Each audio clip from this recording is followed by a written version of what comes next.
Alright guys, what's going on? Yes, it's Fortminorproject back at it again in here for the video for you guys for today. And in today's video, I figure I would talk about briefly about AEW's Double or Nothing pay-per-view that happened over the weekend on Saturday. And I'm not going to talk about like every single match, but I still feel like it's still a hot topic. Everybody's still talking about it, and they are just really getting started. So from what I saw, I actually did enjoy it, and I'm really interested to see where things are gonna go. Like for the women's match that they did have, ended up being not a triple threat but a fatal four-way. We had Awesome Kong coming back to wrestling. I don't think she's been on the indies, but I could be wrong in that. You guys can correct me on that, because I haven't seen Awesome Kong actually wrestle in a while. I know from what I remember, I believe she was on Glow and everything, but I haven't really seen her actually wrestle, so that's pretty cool that Awesome Kong is back, and it seems like to be a part of AEW thanks to Brandy Rhodes. And I was really surprised that Britt Baker, she actually did get the win. I wasn't too familiar with too much of the women there besides Awesome Kong and a little bit of Kylie Ray. But I do want to see more of her. I know Allie was on commentary, so I'm curious what she's going to be able to bring and everything, and what her storyline is going to be now that she's not with Rosemary.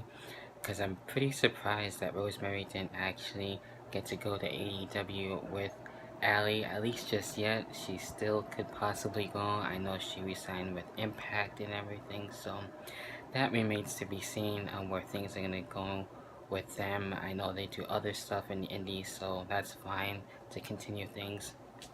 So that's pretty cool there.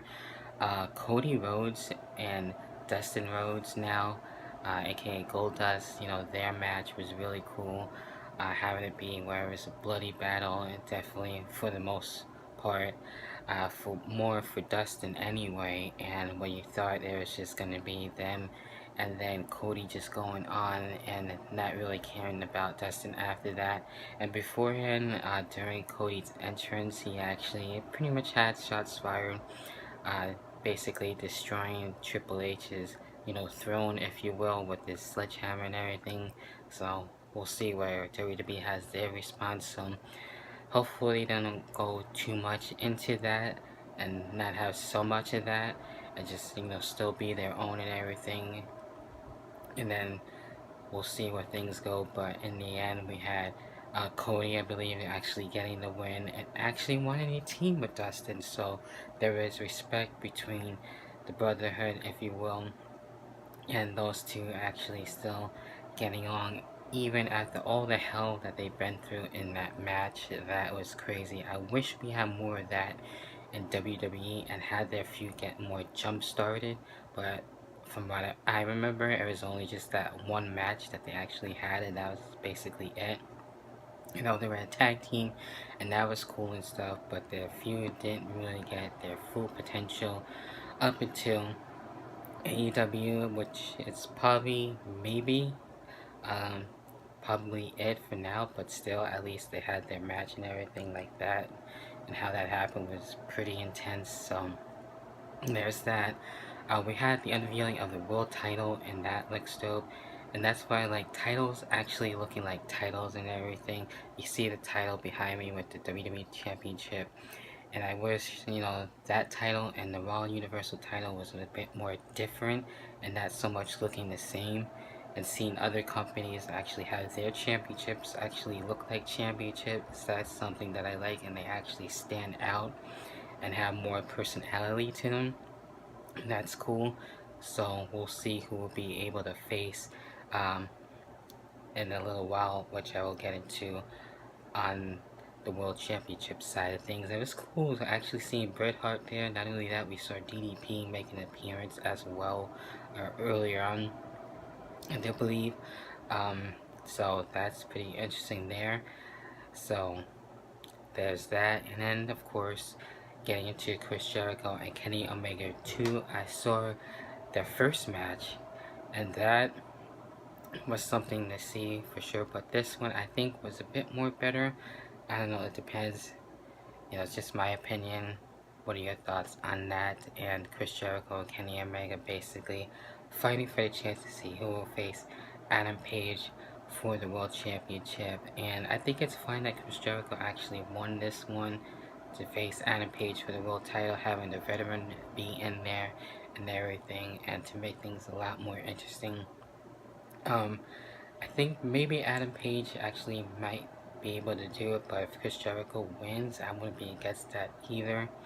So that would add something else for Chris Jericho for his resume. So also with Chris Jericho was basically not only trying to get a thank you out of everybody, but then we had the debuting, that's right, formerly known as Dean Ambrose, now once again Jon Moxley, showing up, giving it to Chris Jericho, basically anyone who was in his way, and making a statement there that he is looking to fight anybody at this point.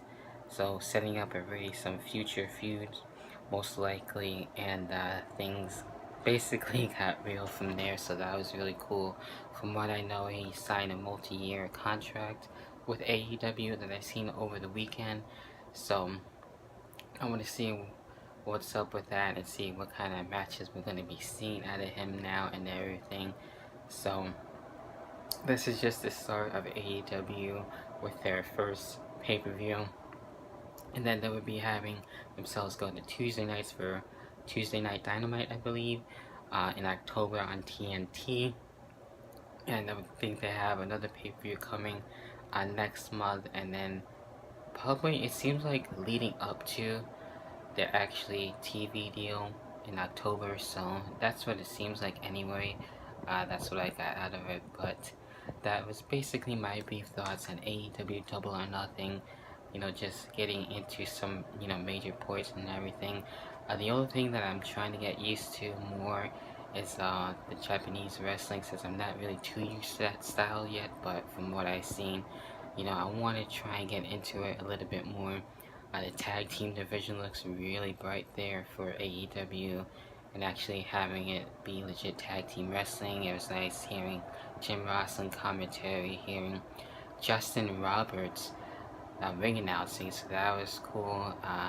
Alicia too was also for interviews and stuff like that, and who knows, we'll be seeing in AEW next and everything.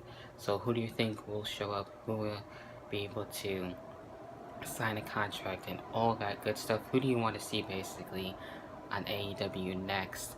So that's my brief thoughts on it. Kind of like a random ramblings episode for this Memorial Day. So hopefully you guys enjoyed your Memorial Day weekend and your actual Memorial Day for today.